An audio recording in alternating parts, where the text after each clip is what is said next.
It's James Wilson-Taylor here for Rock Sound. We are backstage at 2000 Trees Festival 2024. Vower on the lineup. The guys join me now. How are we doing, gentlemen? We good? Good. Very well. Very well. Very well. I'm glad to hear it. Let's start with the obvious. It's 2000 Trees. It's always a good vibe. It's a really, really nice lineup this year. How's it all going for you so far? How are you feeling about this weekend? I mean, it's our first festival appearance, and to put it very simply, couldn't have gone any better. Amazing. I dare say. Yeah, I mean, I've just come off the back of a short runner show, so my voice wasn't where I'd like it to be. But that's not me being negative, that's just me being hard on myself, I think. Otherwise, fucking amazing. Yes, yeah. So great. good.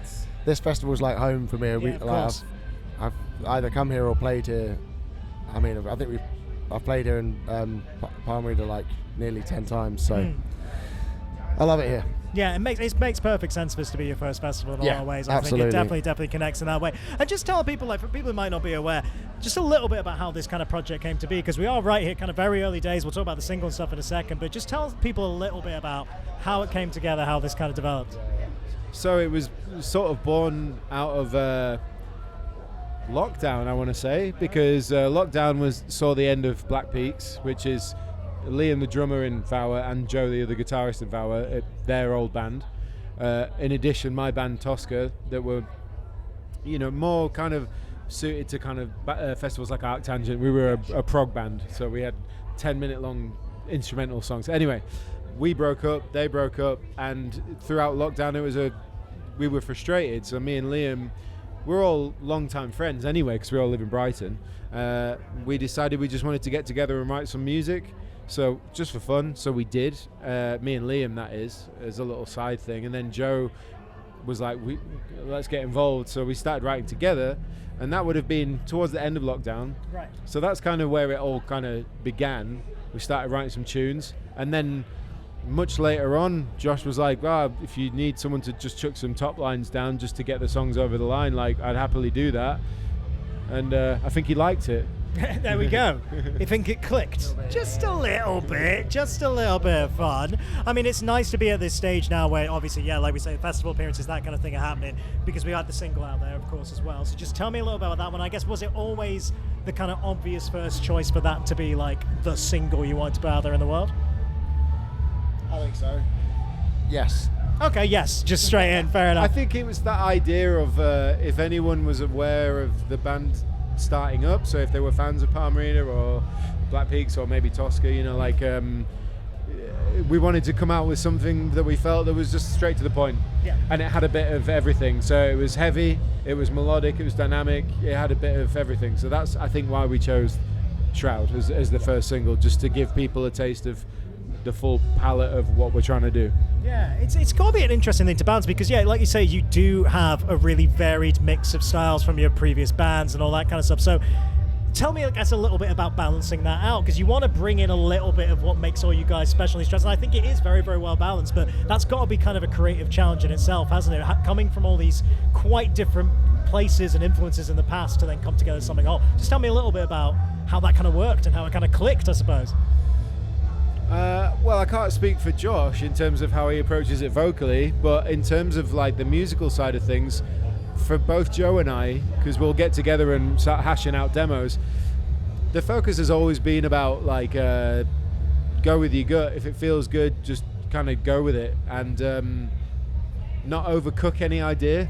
Right. Just kind of just feel it out. And to be honest, the writing process for this band has just been really enjoyable, just genuinely plain sailing, which I've never experienced in a band before. Right. It's just been really rewarding. Every time we get together, we write a song and we send it over to the guys in the WhatsApp group, and everyone's like, this is sick. And then we workshop it as a band. Josh comes down because we live in Brighton, Josh lives in Nottingham.